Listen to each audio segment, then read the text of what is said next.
नमस्ते, बालाजी हिंदी टैरो में मैं कृष्णा दास फिर से आ गई हूँ आप लोगों की स्वागत करने। मैं फिर से लेके आई हूँ एक जनरल लव रीडिंग लेके। जो लोग लव रिलेशनशिप में है या फिर शादीशुदा है और जानना चाहते हैं आपके रिश्ते की स्थिति कैसे रहने वाला है इस हफ्ते यानी 17 से लेके 23 अप्रैल तक, तो ये रीडिंग आपके लिए होगी। जनरल है और जेंडर स्पेसिफिक भी नहीं है और एनर्जी वाइज वर्षा होते रहते हैं, इसका थोड़ा ख्याल रखिएगा। सनसाइन मूनसाइन किसी भी साइन से अगर आप कैप्रिकॉन हो यानी मकर राशि हो तो ये रीडिंग आपके लिए होगी।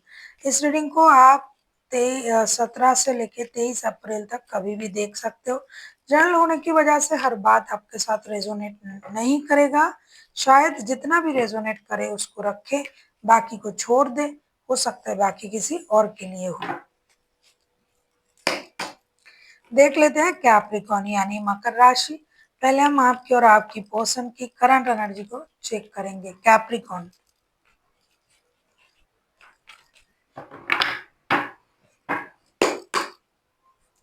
आपकी पर्सन की करंट एनर्जी।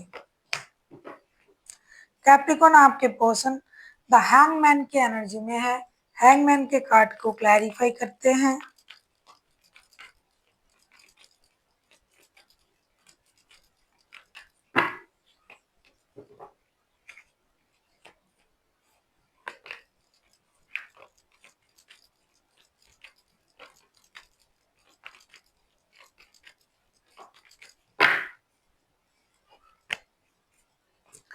हैंगमैन के कार्ड को क्लैरिफाई कर रहे हैं। 10 of wands, 8 of swords and 6 of cups. क्या करेंगे? दिन रात अगर आप ही याद आते हो इनके दिमाग में तो ये इंसान करे तो क्या करे। बिना आपके पूरी लाइफ इनको बर्डन लग रहा है, जीवन परेशानी में लग रहा है। परिवार चाहते हैं, आपको चाहते हैं, रिश्ता चाहते हैं। अगर आपके साथ शादी का रिश्ता है तो भी वो वापस चाहती है। ये रिश्ता आपको याद कर रहा है। ये स्टक है आपके सोच में, ना किसी और के बारे में सोच रहा है ना किसी और चीज के बारे में सोच रहा है। इनको परिवार चाहिए, लॉन्ग टर्म रिश्ता चाहिए। अगर आपके साथ इनका शादी का रिश्ता है तो ये शादी परिवार वापस चाहते हैं। नहीं है तो भी ये चाहते हैं कि ये जो रिश्ता है जो कि आपके साथ है ये एक लॉन्ग टर्म रिश्ते में कन्वर्ट हो। देख लेते हैं आपकी करंट एनर्जी क्या है कैप्रिकॉन।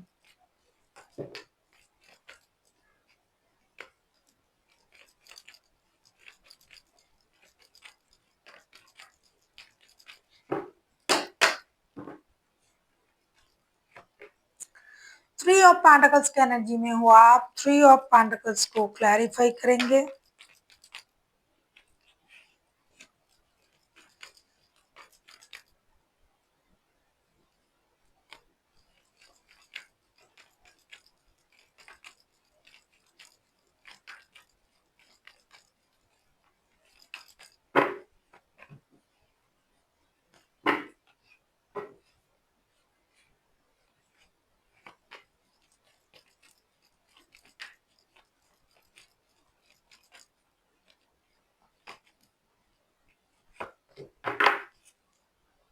एट ऑफ वॉन्ड्स के कार्ड आए हैं बॉटम ऑफ द डेक में। 3 ऑफ पेंटिकल्स के कार्ड को क्लैरिफाई कर रहे हैं। 2 of wands, king of swords and king of wands के साथ ऐसा लग रहा है कि आप कुछ जिद में हो कैप्रिकॉन, लेकिन आप कुछ निर्णय लेने में भी थोड़ा सा परेशानी महसूस कर रहे हो।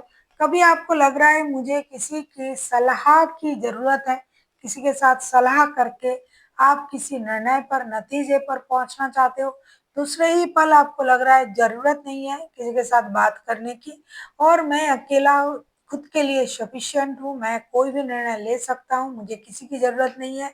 जब भी मैं कुछ करूंगा या करूंगी मैं अपने सोच के साथ ही आगे बढ़ूंगा या बढ़ूंगी, क्योंकि मैं जो सोचता हूँ या करता हूँ वो सही करता हूँ।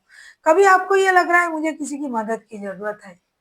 अगर हम मिल के काम करते हैं, मिल के किसी के साथ डिस्कस करते हैं तो चीजें सही हो सकता है। दूसरे ही पल आप खुद पर बहुत ज्यादा सेल्फ कॉन्फिडेंट में आ रहे हो। सही बात है, सेल्फ कॉन्फिडेंट होनी चाहिए, लेकिन ओवर कॉन्फिडेंट बिल्कुल भी मत होइएगा कभी। बॉटम ऑफ द डेक में आया है 8 ऑफ वॉन्ड्स के कार्ड। कभी आपको लग रहा है कि डिजिटल कम्युनिकेशन मिल जाए तो मैं दिल खोल के बात करूंगा, मुझे किसी की जरूरत नहीं है। कभी आप अपनी वैनिटी में, अपनी क्या बोलते हैं उसको, कि आप अपनी खुद पर आपको बहुत ज़्यादा प्राउड फील होता है, आप खुद को बहुत ज़्यादा इंटेलिजेंट, इंट्यूटिव, सेल्फ डिपेंडेंट इंसान मानते हो कि बॉसी नेचर के हो आप, और आपको ये लग रहा है मुझे किसी से पूछने की ज़रूरत नहीं है।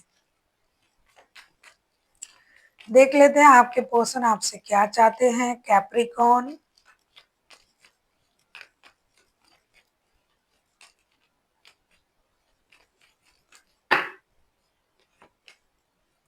सन का कार्ड आया है। फिर से मैं ये कहूंगी, ये कोई पारिवारिक रिश्ते मुझे दिखाई दे रहा है बार बार, क्योंकि ये इंसान पहले भी परिवार, लॉन्ग टर्म रिश्ता, ये सब में जुड़ना चाहते थे।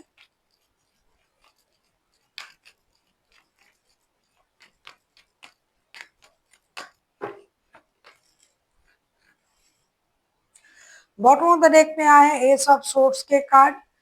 सन के कार्ड को हम क्लैरिफाई करेंगे। 6 of wands, 9 of swords and 6 of pentacles के साथ। ऐसा लग रहा है कि आपके जो पर्सन है ये आपसे बैलेंस चाहते हैं रिश्ते में, एक मेजर खुशी को ये मैनिफेस्ट करना चाहते हैं आपके साथ।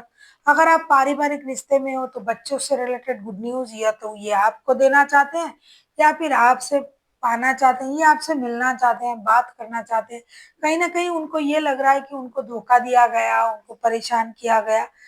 एक तो ये रिश्ते से खुद को बाहर नहीं निकाल पा रहे हैं, 24/7 आपके बारे में सोच रहा है। साथ में परिवार है तो उसके बारे में सोच रहा है, परिवार नहीं है तो परिवार बनाने के बारे में सोच रहा है।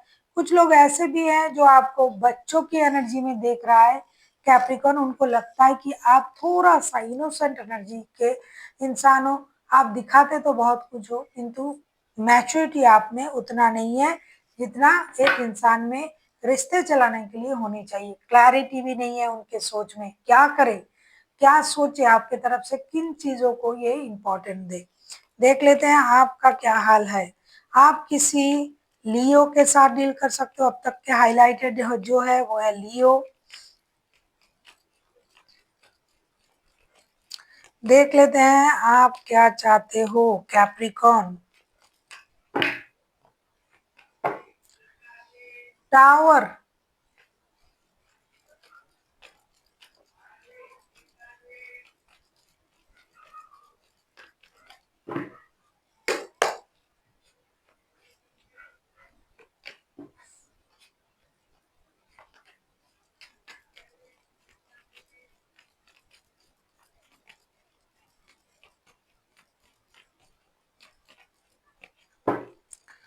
बहुत सारे लोग मिलके जो है ना परिवार चलाते थे, दोनों इनकम करके, दोनों की पैसों से घर चलता था। बहुत सारे लोग दोनों साथ मिलके काम करते हैं, ऐसे लोग भी हैं। आपके पर्सन आपसे परिवार चाहते हैं, रिश्ता बैलेंस चाहते हैं, इक्वल गिव एंड टेक चाहते हैं। कुछ हद तक आप भी उसी तरीके से सोच रहे हो। टावर के कार्ड आए हैं कैप्रिकॉन। टावर को हम क्लैरिफाई करेंगे 2 of pentacles, 4 of pentacles and star के साथ। बॉटम ऑफ द डेक में आया है मून का कार्ड। आपको ये लग रहा है कि आपकी पर्सन पहले बहुत अच्छा था, अचानक से इनमें क्या परिवर्तन आ गया, क्या हो गया कि ये पैसे संभालने लगे हैं, रिश्ते में जगलिंग करने लगा है, पैसे को ज्यादा इंपॉर्टेंट देने लगा है। तो आप चाहते हो कि आपके पर्सन झूठ ना बोले, ट्रॉमाटाइज ना करे आपको, अपनी गलती से सीखे, उससे रियलाइज करे कि उन्होंने गलत किया है, जिसकी वजह से इतना अच्छा जो पारिवारिक रिश्ता था या फिर इतना अच्छा जो लव रिलेशन था वो खत्म हो चुका है। तो इनको रिश्ते के बारे में तो बिल्कुल सोचना ही चाहिए, साथ ही साथ जो भी गलती इनसे हो रहा था उसको संभालना चाहिए। कुछ हद तक ये भी आपसे बैलेंस चाहते हैं, रिश्ता आप भी बैलेंस करो। कहीं ना कहीं आप भी चाहते हो कि ये बैलेंस सोच लाए, पैसों को लेके बहुत ज्यादा कंजूसी ना करे, जैसे पहले थे वैसे हो जाए, और अचानक से जो भी परिवर्तन इनमें आया है उसको ये समझे और अपनी गलती को सुधारने की कोशिश करे। देख लेते हैं आउटकम क्या आता है। आप किसी पाइसिस, किसी एक्यूरियस, किसी लियो के साथ डील कर सकते हो, किसी लिब्रा के साथ। हो सकता है कि और भी कोई राशि हो, 12 के 12 राशि ही इंक्लूडेड है। जिन भी राशि के बारे में मैंने बताया है वो सारे राशियां जो है वो हाईलाइटेड है। इसके अलावा भी कोई भी राशि हो सकता है।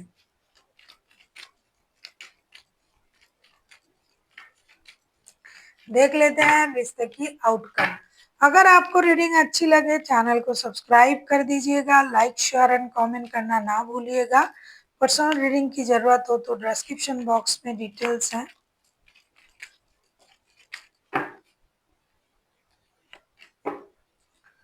फिर से लिब्रा का ही जस्टिस का कार्ड आया है। जस्टिस के कार्ड को क्लैरिफाई करेंगे।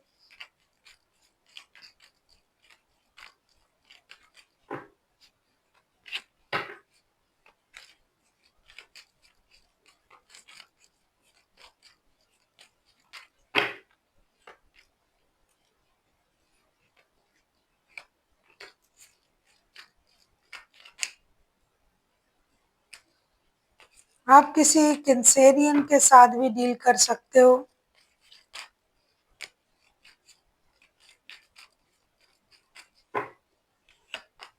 या फिर आपके चार्ट में कभी कहीं कैंसेरियन भी हो सकता है।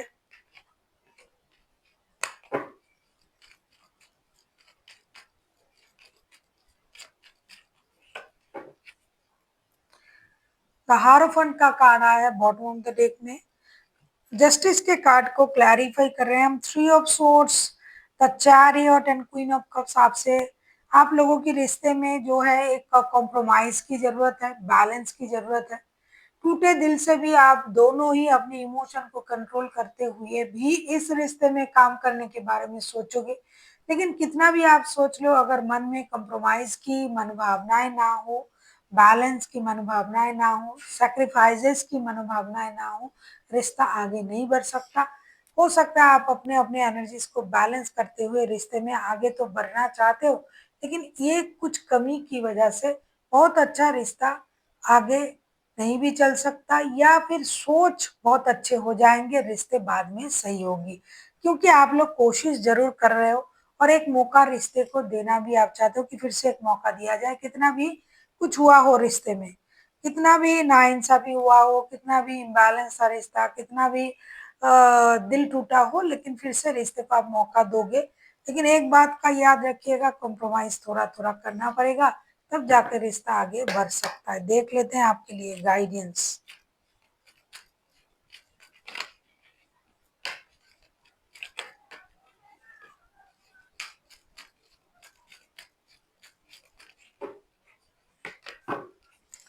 फॉरगिवनेस जो कि कार्ड भी आया था, मैंने आपसे ऑलरेडी बताया भी था कि थोड़ा सा कॉम्प्रोमाइज करना पड़ेगा, सेक्रीफाइसेस की एनर्जी में आना पड़ेगा, तब जाके रिश्ता आगे बढ़ सकता है। कोशिश तभी कामयाब होगा अगर आपके सोच में क्लैरिटी होगी और सच्चाई होगी कि हाँ चलो जो हुआ उसे बोलता है। कोशिश भी किया और मन में वो लेके चले गए तो नहीं होगा। इसीलिए फॉरगिवनेस की एनर्जी में आइए, फॉरगिव एंड फॉरगेट। जो हुआ उसे भूल जाए और आगे बढ़े और माफ करे। So thank you for watching, and फिर मिलते हैं एक नई वीडियो के साथ।